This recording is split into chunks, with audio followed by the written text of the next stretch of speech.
자, 첫 번째 경기 이제 루마니아 대 네덜란드. 자, 여기는 이제 독일에서 이제 경기가 치러지고 이제 16강 경기라고 보시면 됩니다. 네. 자, 일단 뭐 루마니아 같은 경우에는 주전 포백 1명 결장. 그리고 이제 네덜란드 같은 경우에는 이제 뭐 유로에서의 그 라인업과 비교했을 때는 지금 큰 결장자는 없어요. 그리고 이제 뭐 프랭키 도영 같은 경우에는 부상으로 인해 이제 아예 뭐 출전 명단에서 좀 제외된 상태죠. 자, 아무튼 이렇게 쭉 양 팀의 결장자 이슈에 대해서 간략하게나마 말씀드려봤습니다. 자, 일단 이제 루마니아 같은 경우에는 조별 리그에서 이제 우크라이나, 슬로바키아 상대로는 좋은 득점 기회를 많이 만들었지만 벨기에 상대로는 영향가 있는 득점 기회를 잘 만들지 못했어요. 네.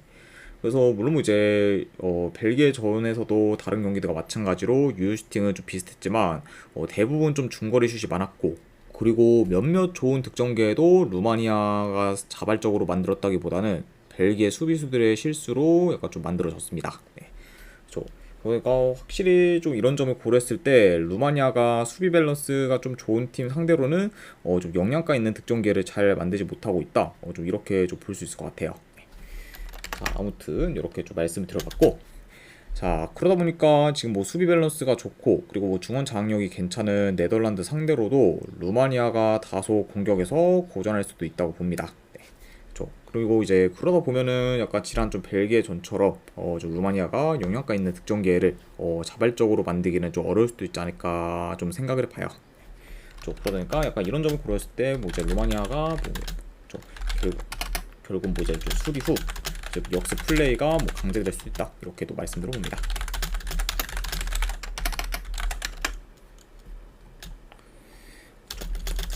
자, 그러니까 뭐 전반적으로는 네덜란드가 좀 유리하게 좀 경기도 좀 풀어갈 것으로 봐요. 네. 그리고 이 경기가 이제 조별리그가 아닌 좀 토너먼트이기 때문에 네덜란드 역시 굉장히 좀 제대로 좀 준비를 할 것으로 보고, 그러다 보면은 이제 루마니아가 네덜란드 상대로 좋은 결과를 만들기는 어렵지 않을까 좀 생각을 해봅니다. 네. 그래서 약간 이번 경기는 좀 루마니아가 벨기에 전처럼 굉장히 좀 고전하는 그 양상으로 흘러갈 수 있기 때문에 저는 요거는 승패 본다고 하면 네덜란드 사이드 쪽 보도록 할게요. 네덜란드 승부는 경기. 그리고 어느 반은 본다고 하면 언더사이드 보도록 하겠습니다. 2.5슛 언더. 자, 이렇게 이제 루마니아와 네덜란드 경기가 마무리가 되었고, 그 다음에 이제 오스트리아 대 튀르키예.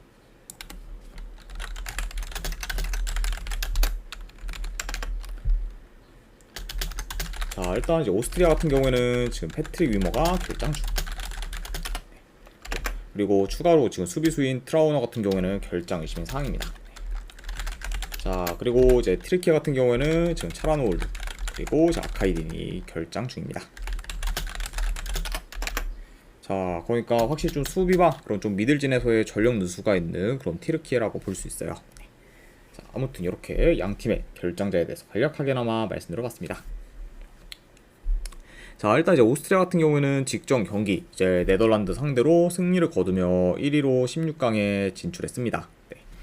그래서 이제 오스트리아 같은 경우에는 친선 경기에서도 경기력이 좋았지만 유로 와서 더 물오른 경기력을 지금 보여주고 있죠. 네. 그만큼 확실히 최근 좀 흐름이나 경기력 모두 좀 최상의 모습을 보여주고 있는 그런 오스트리아다, 이렇게 좀 볼 수 있고, 그리고 튀르키예 같은 경우에는 조별 리그에서 이제 2승 1패를 기록해 2위로 16강에 진출했습니다. 그러면서 이제 튀르키예 역시 포르투갈 전을 제외하면은 매 경기에서 좀 준수한 경기력을 보였다, 이렇게 좀 말씀드릴 수 있을 것 같아요. 자, 아무튼 네, 이렇게 좀 양 팀에 대해서 간략하게나마 말씀드려봤습니다. 자, 물론 이제 이 경기가 이제 토너먼트다 보니까 이제 단판전이기 때문에 양 팀 다 좀 신중하게 접근할 가능성도 있어 보여요. 네. 자, 다만 근데 지금 뭐 유로에서의 그런 튀르키예 경기를 고려하면은 이번 경기 역시 튀르키예가 초반부터 좀 템포를 끌어올려 공격적으로 나설 가능성이 좀 더 있지 않을까 생각을 해봐요. 네.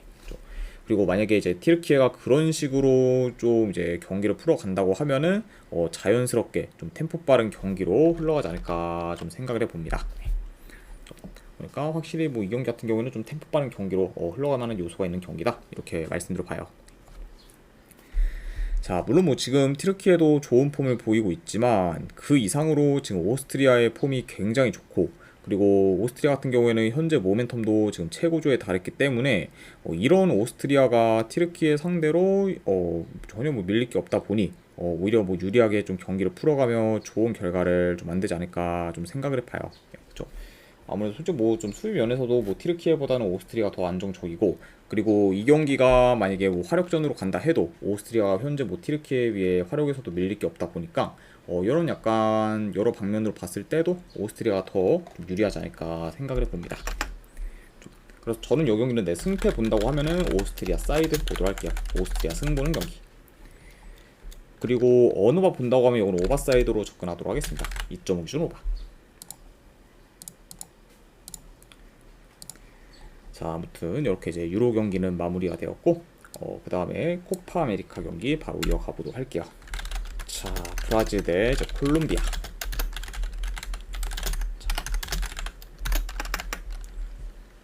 자, 일단 이제 브라질 같은 경우에는 지금 큰 결장전 없는 상황.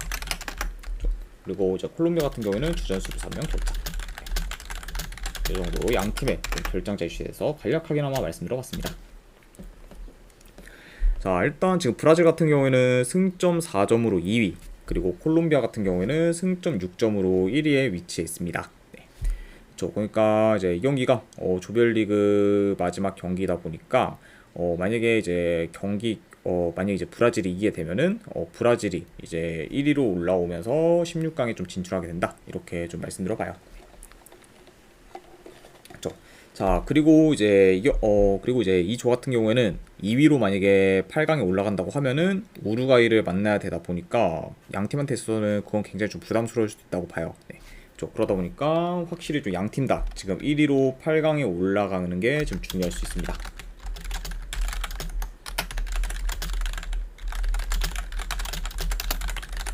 왜냐면 이제 1위로 올라가게 되면은 이제 8강에서 파나마를 만나게 되다 보니까 우루과이에 비해서 비교적 좀 손쉬운 상대인 걸 고려하면은 양 팀 다 좀 1위에 대한 동기부여가 굉장히 좀 클 수 있다, 이렇게 좀 말씀드려 봅니다. 자, 일단 뭐 이제 브라질 같은 경우에는 이 경기를 이제 이겨야 이제 무조건 이제 1위로 올라갈 수 있기 때문에 초반부터 좀 템포를 끌어올려 공격적으로 나설 수 있다고 봅니다. 왜냐면 뭐 사실 뭐 이제 브라질은 뭐 이 경기 결과에서 뭐 이기거나 만약 이기지 못하고 만약 지거나 이제 무승부를 거두면은 의미가 없어요. 네, 그래도 어차피 뭐 2위로 이제 마무리 짓기 때문에 그냥 이기는 거 외에는 별로 좀 의미가 없는 경기다, 이렇게 좀 볼 수 있다 보니까 아무래도 굉장히 좀 공격적으로 나설 것으로 봐요. 네, 그러다 보니. 그리고 뭐 이제 콜롬비아 같은 경우에는 최소 이제 무승부만 거둬도 이제 1위를 유지할 수 있기 때문에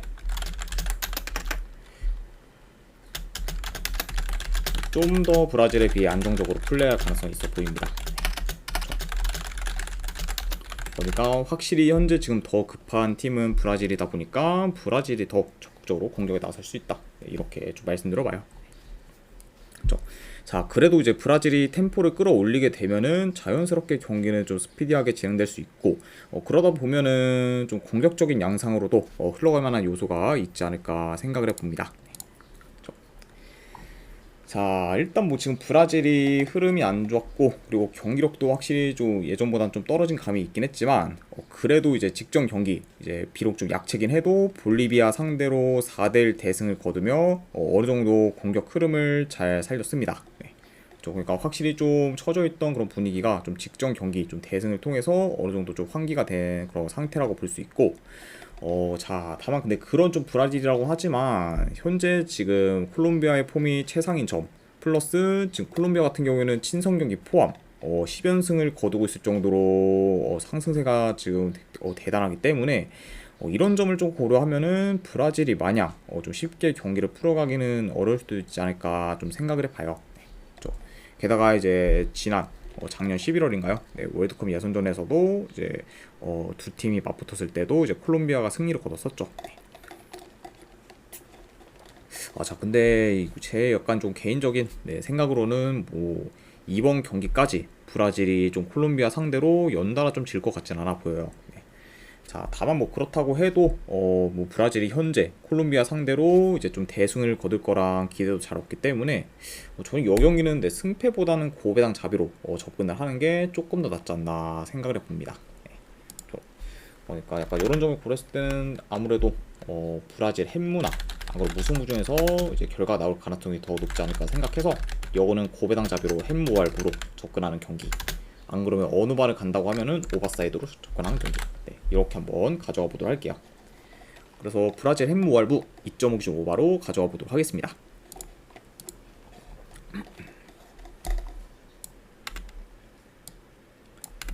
자, 그 다음에 이제 코스타리카 대 파라과이.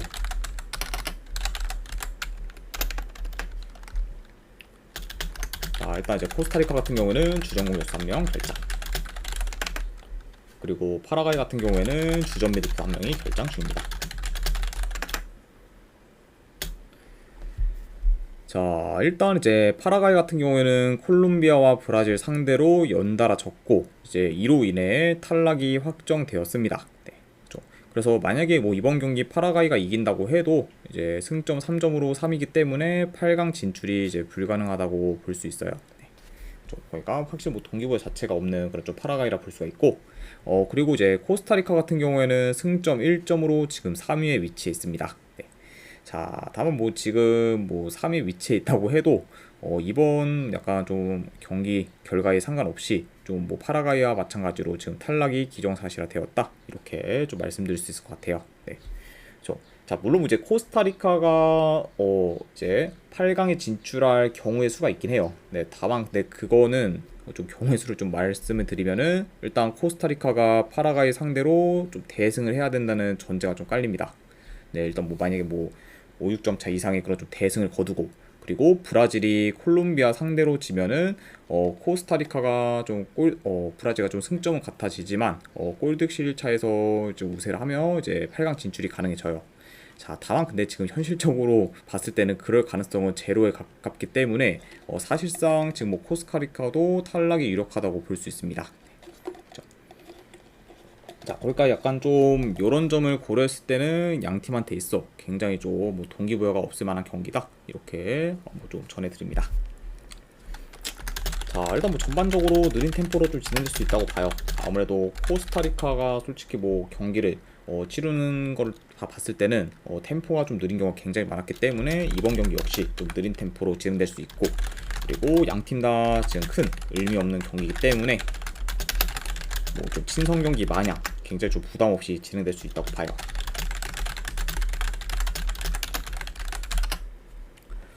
자, 물론 뭐 지금 공격 전개가 잘 안 되는 그런 코스타리카보다는 파라과이가 더 공격에서 기대치가 높을 수 있지만 문제는 지금 파라과이의 득점력이 많이 저조하고 그리고 그런 약간 파라과이의 그런 뭐 공격 전개가 약간 좀 코스타리카의 수비를 뚫기도 마냥 좀 쉽지는 않아 보이기 때문에 파라과이 역시 공격에서 다소 좀 안 풀릴 가능성이 높지 않나 좀 생각을 해봐요. 네, 그렇죠? 그리고 만약에 좀 이런 식으로 좀 진행이 된다고 하면은 이 경기는 뭐 좀 저득점 양상으로도 흘러갈 만한 요소가 있지 않을까 생각을 해봅니다. 자, 사실 뭐 이 경기는 뭐 양 팀한테 의미가 없기 때문에 뭐 승무패 어떤 결과가 나와도 이제 크게 이상할 게 없다고 봐요. 네. 그러면은 이제 그런 경우에는 솔직히 뭐 정배받은 뭐 파라과이보다는 그냥 역배받은 코스타리카 사이드로 접근을 하는 게 좀 더 낫지 않나 생각을 해봐서 요거는 네, 승패로 본다고 하면 저는 코스타리카 프랜승 쪽 보도록 할게요. 분석 결과 봤을 때. 그래서 이제 코스타리카 프랜승 보는 경기. 그리고 고배당으로는 무승부도전. 네, 이 정도로 한번 보도록 하고 그리고 어느 바 본다고 하면 언더사이드로 접근하도록 하겠습니다. 2.5점. 그래서 코스타리카 프랜승 고배당 무승부 2.5점 언더로 가져와 보도록 하겠습니다. 자, 아무튼 이제 이렇게까지 해서 유로와 코파 아메리카에 대한 분석이 전부 다 마무리가 되었습니다. 네. 자, 어느 정도 분석이 좀 괜찮다 이제 생각되시는 분들은 추천이나 즐겨찾기 한 번씩 눌러주시면 감사드리고 그리고 궁금하신 사항 있으시면은 채팅으로 질문 주시면 바로 답변해 드리도록 할게요. 자, 아무튼 이제 오늘도 끝까지 분석 방송 봐주신 분들 대단히 감사드립니다. 네, 감사합니다.